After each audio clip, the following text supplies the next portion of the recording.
Assalamualaikum warahmatullahi wabarakatuh. Hari ini kita akan belajar modul 9 unit 1 Geografi dengan tema pertumbuhan penduduk. Pengertian: pertumbuhan penduduk adalah adanya perubahan populasi penduduk yang terjadi bisa kapan saja serta bisa dihitung sebagai adanya perubahan jumlah individu yang terjadi pada suatu wilayah dengan memakai per waktu unit. Selanjutnya ada teori pertumbuhan penduduk. Teori Adam Smith. Para pemikir ini beranggapan bahwa suatu kependudukan yang ada pada suatu wilayah bukan merupakan suatu masalah yang dapat mempengaruhi kesejahteraan masyarakat, tetapi faktor luas tanah sangat dekat kaitannya dengan tingkat produksi. Selanjutnya ada teori neoklasik. Teori neoklasik ini diungkapkan oleh para pemikir neoklasik. Mereka berpendapat bahwa suatu pertumbuhan ekonomi dalam jangka panjang akan mengalami suatu perubahan yang disebut stationary state.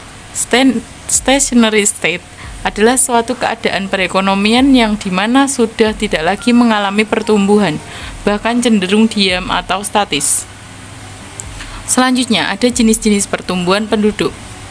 Yang pertama yaitu pertumbuhan penduduk alami. Pertumbuhan penduduk alami adalah pertumbuhan penduduk yang terjadi atau didapatkan dari hasil selisih antara angka kelahiran dengan angka kematian yang terjadi dalam satu tahun. Berikut adalah rumus dari pertumbuhan penduduk alami. Selanjutnya ada pertumbuhan penduduk non-alami. Pertumbuhan penduduk non-alami adalah jumlah pertumbuhan penduduk yang didapatkan dari selisih penduduk yang akan melakukan migrasi masuk atau imigrasi dan migrasi keluar atau emigrasi. Adapun rumusnya adalah sebagai berikut.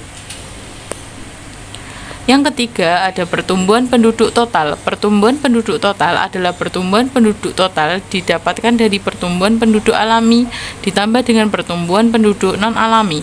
Adapun rumusnya adalah sebagai berikut. Selanjutnya ada faktor-faktor pertumbuhan penduduk. Yang pertama yaitu ada faktor kelahiran atau fertilitas. Faktor pertama atau bisa dibilang sebagai faktor utama dari pertumbuhan penduduk adalah kelahiran atau angka kelahiran.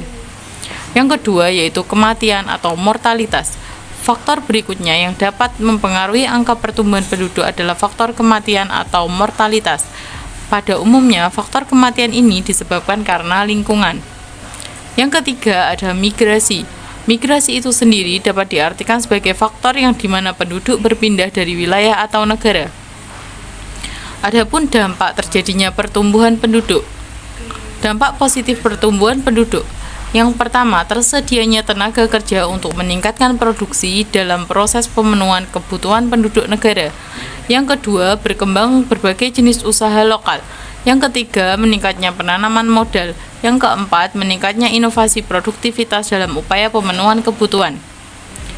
Adapun dampak negatif dari pertumbuhan penduduk, yaitu yang pertama, meningkatnya angka pengangguran, yang kedua, meningkatnya angka kriminal, yang ketiga, peningkatan angka kemiskinan negara, yang keempat, berkurangnya lahan untuk kepentingan pertanian dan pemukiman penduduk, yang keempat, bertambahnya limbah pabrik dan polusi, yang kelima, bertambahnya sampah, yang keenam, ketersediaan pangan menjadi berkurang, yang ketujuh, menurunnya kesehatan penduduk, dan yang terakhir yaitu terjadinya eksploitasi anak.